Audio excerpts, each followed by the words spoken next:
प्रेम सिंह जी अयोध्या जी से। हाँ जी, हाँ जी। जय श्री कृष्णा महर्षि। महर्षि, प्राण प्रतिष्ठा के उपरांत श्री राम जी की जो प्रतिमा स्थापित हुई थी वो दिव्य और सजीव हो गई। ये सजीवता का कारण क्या है? देखो, एक तो हमारे शास्त्रों में मंत्रों में बड़ी सामर्थ्य है। जब मंत्रों का ज्ञाता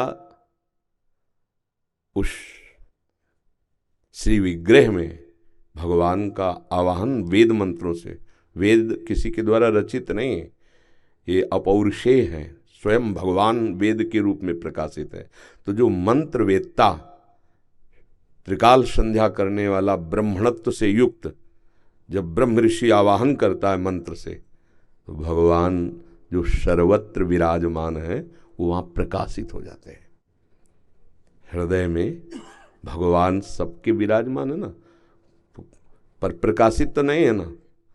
और जहाँ मंत्र जपे आप, तो हृदय में भगवान प्रकट हो जाते हैं, मंत्र का प्रभाव। अब वो विग्रह तो पाषाण का प्रकट में दिखाई दे रहा है, अष्टधातु का प्रकट में दिखाई दे रहा है, या चित्रपट दिखाई दे रहा है। जहाँ भावपूर्वक मंत्रों का उच्चारण किया गया तो भगवान वहीं प्रकट हो गए। मंत्रों में बड़ी सामर्थ्य है। जब जन्मेजय जी को ये पता चला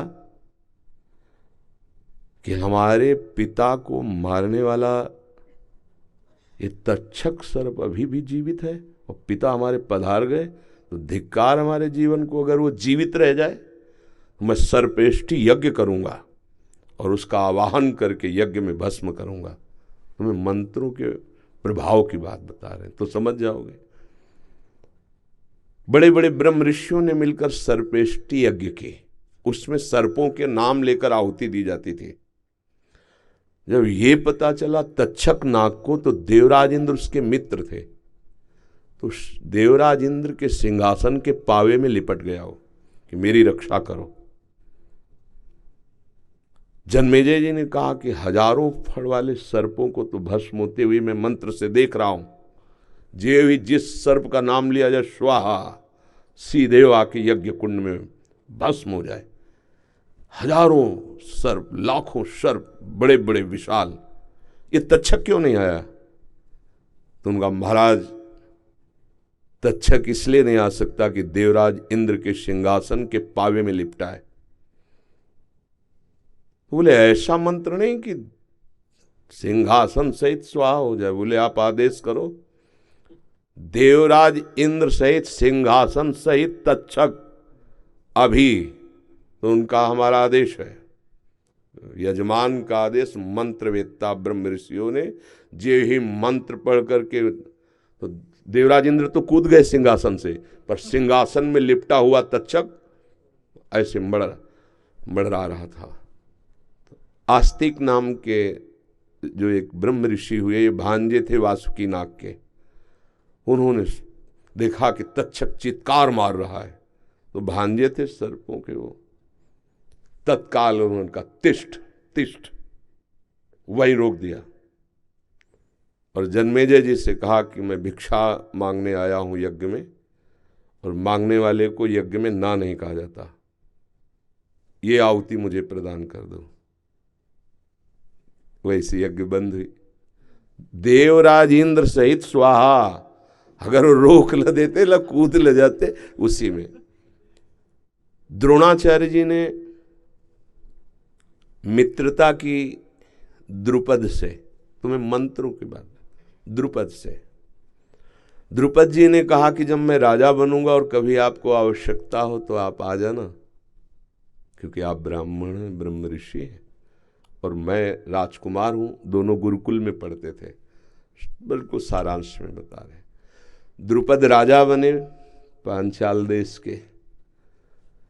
अब महाराज को जब अश्वस्थामा प्रकट हुए द्रोणाचार्य के, तो आवश्यकता बढ़ी, तो उनको याद आया मेरा मित्र राजा द्रुपद। तो वहां गए द्रोणाचार्य जी और कहा मित्र पहचाने? तो उनका भिक्षुक होकर मेरे को मित्र बोलता है। तो उनका मैं द्रोणाचार्य हूं। बोले हाँ, तो क्या हुआ, है तो भिक्षुक ही, तो मुझे मित्र कैसे कह सकता है? बोले गुरुकुल में हमारी आपकी मित्र, वो गुरुकुल था, इस समय मैं राज सिंहासन पर बैठा हूं और तुम बोलो क्या चाहिए, भिक्षा के रूप में ले सकते हो, मित्र कैसे बोल सकते हो? तो उनका नहीं, फिर नहीं, अब मैं तुम्हें दिखाऊंगा कि मैं कैसा भिक्षुक हूं। जब पांडवों और कौरवों को धनुर्विद्या की शिक्षा दी, पारंगत हो गए, तो कहा गुरुदक्षिणा, द्रुपद को परास्त करके बंदी बना के हमारे चरणों में डालो। कौरवों की तो सामर्थ्य नहीं रही, वो परास्त हो गए द्रुपद से। अर्जुन, उन्होंने कहा गुरुदेव ये गुरुदक्षिणा अभी कुछ ही क्षणों में, दिव्यास्त्रों के ज्ञाता और पांचों भाई केवल, कोई सेना नहीं, परास्त करके द्रुपद को बंदी बना के डाल दिया द्रोणाचार्य के चरणों में। द्रोणाचार्य जी ने कहा मित्र, अब स्वीकार करते हो मेरे मित्र, क्योंकि इस समय मैं राजा हूं, तुम परास्त पड़े हो चरणों में। तो हाथ जोड़कर खड़े हो, बोले अभी सर कटवा सकता हूं तुम्हारा, पर नहीं, मैंने तुम्हें मित्र कहा है, जाओ राज्य करो, पर भिक्षुक मत समझो। आज से आधे राज्य का कर हमारे घर भेजवाओगे और राजा तुम बनोगे। द्रुपद को बहुत अंदर क्रोध हुआ, पर स्वीकार कर लिया सब कुछ। अब वो इस बात में खोज रहे थे कोई मंत्रवेत्ता मिले जो द्रोणाचार्य का सर काटने वाला पुत्र पैदा कर सके। तो जब ऐसी बात करते तो ब्रह्म ऋषि जन ना कर देते। दो ऐसे ब्राह्मणत्व से युक्त मिले जिन्होंने तो यज्ञशाला से द्रोणाचार्य जी के वध का संकल्प करके हवन करने से दृष्टद्युम्न पैदा हुआ, द्रौपदी जी पैदा हुई। सुना है आपने? मंत्रों में इतनी सामर्थ्य है। फिर भगवान, वेद तो स्वयं भगवान का स्वरूप है, और उन मंत्रों का जो उच्चारण करके आवाहन किया जाता है तो निश्चित भगवान उस विग्रह में प्रकाशित हो जाते हैं। मंत्रों में बड़ी सामर्थ्य है। ये लाला बाबू हमारे वृंदावन के महान संत हुए, पहले बहुत बड़े सेठ कलकत्ता के थे, तो उन्होंने श्री राधा मोहन चंद्रमा नाम के ठाकुर जी विराजमान किए। तो जब प्राण प्रतिष्ठा हुई तो परीक्षा के लिए मक्खन ऐसे रखा तो पिघल कर बहने लगा, क्योंकि ताप तभी होगा जब प्राण प्रतिष्ठित। ऐसे मंत्र से भगवान, और दूसरा भाव, महापुरुषों का भाव और मंत्र, दो से भगवान जहां चाहो वहां प्रकट कर लो। ते समाज गिरजा में रहेऊ, अवसर पाए बचन एक कहऊ, हरि व्यापक सर्वत्र समाना, और प्रेम ते प्रकट होए मैं जाना। यदि मंत्र नहीं आता तो प्रेम हो तो भगवान प्रकट हो जाएंगे, नहीं तो मंत्रवेत्ता। अब जैसे प्रेमी जन भगवान की छवि को लिए, विग्रह को, और छाती से लगा लिए, और भाव में तो प्राणों से प्राण, हृदय से भगवान, बिल्कुल प्राण प्रतिष्ठा हो गए।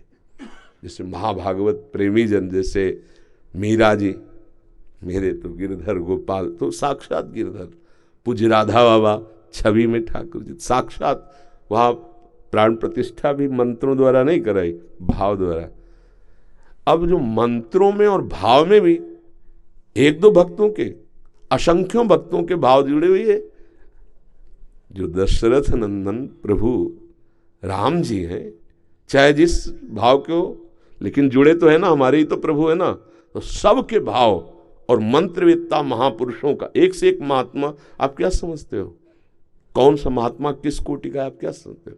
तो मंत्रवेत्ता ब्रह्म ऋषियों का आवाहन और भक्तों की भावना, तो साक्षात प्रभु का घर है।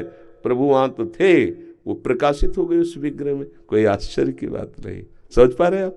हाँ, भाव से खंभे में किया तो नरसिंह प्रकट हो गए, मंत्र का उच्चारण भी नहीं किया। दो ही भाव हमने बताए, एक मंत्र एक भाव, तो लाखों भक्तों के भाव पहले ही वहां विराजमान है। फिर मंत्रवेत्ताओं, ऐसा नहीं कि न मंत्रवेत्ता रह गए, न ब्रह्म ऋषि रह गए, न ऐसा नहीं, सब है। हाँ, बहुतायत नहीं रह गई, पर ऐसे ऐसे अभी मंत्र उच्चारण करने वाले कि चमत्कार प्रकट हो जाए। देखो प्रकट हुआ ना चमत्कार, विग्रह में भगवान साक्षात विराजमान हो गए। पहले जो विग्रह का दर्शन किए हो और फिर प्राण प्रतिष्ठा के बाद, तो आप देख लो साक्षात भगवान उनमें। और ऐसे अनुभव होते रहेंगे, आज नहीं सदा होते रहेंगे कि भगवान साक्षात विराजमान है। ये इसमें कोई संशय नहीं है। मंत्र और भाव दो के द्वारा भगवान प्रकट किए जाते हैं।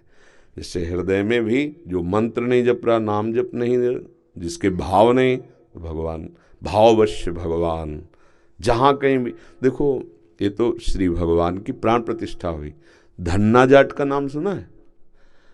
उन्होंने बच्चे थे तो कथा हो रही थी, वहाँ बैठ गए तो पंडित जी कह रहे थे कि जो भगवान की सेवा नहीं करता, भोग नहीं लगाता, उसका जीवन व्यर्थ है।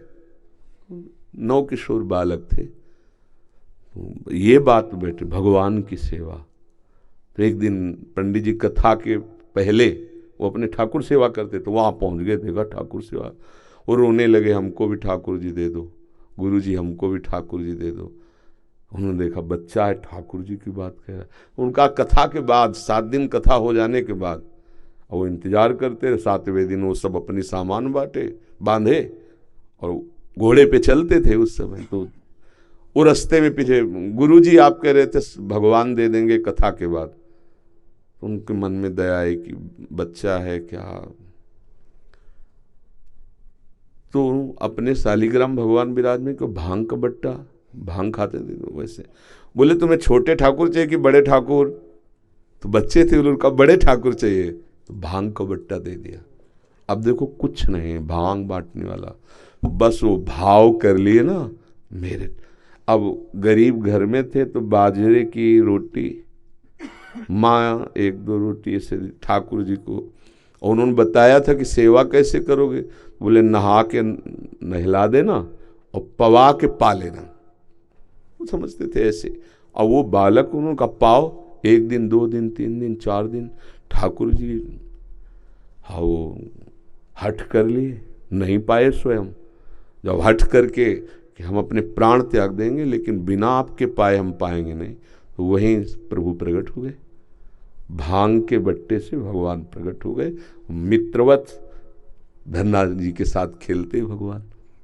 भाव और मंत्र दो में बड़ी सामर्थ्य है, उसमें संशय नहीं करना चाहिए, बहुत अपार सामर्थ्य है। अब क्या हो गया, इतना आहार विहार अपवित्र हो गया है कि मंत्रों को सिद्ध कर पाना उसको से थोड़ा कठिन, पर ऐसा नहीं कि नहीं है। त्रिकाल संध्या करने वाले ब्रह्मणत्व से युक्त जो ब्रह्म ऋषि जन है, अगर मंत्रवेत्ता आवाहन करें तो वैसा ही प्रभाव। आप तो वहाँ दर्शन ही किए होंगे, प्रभु के दर्शन ही किए होंगे, अयोध्या में ही रहते हैं। अभी जाना है प्रभु जी, अभी जा नहीं पाए। हाँ तो आप दर्शन करना। हाँ हमें तो दूर से भी उनका, जैसे सूर्य का तेज है ना, संपूर्ण ब्रह्मांडों में छाया रहता है, पर वो एक कांच होता है जो विशेष, वही सूर्य के तेज को पकड़कर आग लगा सकता है, समझते ना? लेंस। हाँ वो जो भी होता है ना, ऐसे ही भक्तों का हृदय कुछ विशेष होता है, कहीं भी हो तो तेज उधर से। तो जो तुम पूछ रहे हो, जो तुम वर्णन कर रहे हो, वो विराजमान वहाँ है, कनेक्शन यहाँ है, तो पूरी सूचना, पूरा भाव, पूरा सब यही समझ में आ जाएगा। भगवान सर्वत्र हैं, भाव के द्वारा, प्रेम के द्वारा प्रकट होते हैं। मंत्र और भाव के द्वारा कहीं भी भगवान को प्रकाशित किया जा सकता है। जैसे नामदेव जी ने कुत्ते में भगवान को प्रकाशित कर दिया, भूत में भगवान को प्रकाशित कर दिया। भाव और मंत्र में बड़ी सामर्थ्य है। अयोध्या में तो लाखों करोड़ों भक्तों के भाव जुड़े हैं, और ब्रह्म ऋषियों के मंत्र, आचार्य कोटि के महापुरुषों का संकल्प, तो भगवान को तो प्रकाशित होना ही पड़ेगा। और भगवान तो वहाँ प्रगट में विराजमान है, क्योंकि उनका घर है। जैसे वृंदावन है ना, ये यहाँ प्रिया प्रीतम प्रगट में विराजमान है। बस थोड़ा माया के पर्दे हटे तो दिखाई देगा। ये दिव्य धाम है भगवान का, वृंदावन धाम, प्रेम धाम। तो अवध धाम, जैसे यहाँ कृष्ण जन्म का स्वरूप मथुरा, तो राम जी के जन्म का स्वरूप अवध, और ये लीला विहार स्थली प्रिया प्रीतम की प्रेम धाम है। बड़े भाग्यशाली जन हैं जो भगवान के नाम रूप लीला धाम से जुड़े हुए हैं, अपनापन किए हुए हैं। ये यहाँ भी भगवान है, बस यहाँ के भगवान प्रकट हो जाए, निहाल हो जाए। यहीं के भगवान को विशेष प्रकट करने के लिए हम सब जगह जाकर दर्शन करते हैं, भावना करते हैं, पर यहाँ के भगवान प्रकट हो जाए तो फिर एक दृष्टि बदल जाती है। सिय राम मैं, अब देखो दृष्टि बदल गई। सब जग जानी, उसे न स्त्री दिखाई दे रहा न पुरुष दिखाई दे रहा। यहाँ भगवान प्रकट होने पर सब प्रभु अपने आराध्य देव, जड़ चेतन जग जीव जत सकल राम मैं जानी। ये यहाँ के भगवान प्रकट होने पर न जड़ है न चैतन्य, एकमात्र प्रभु।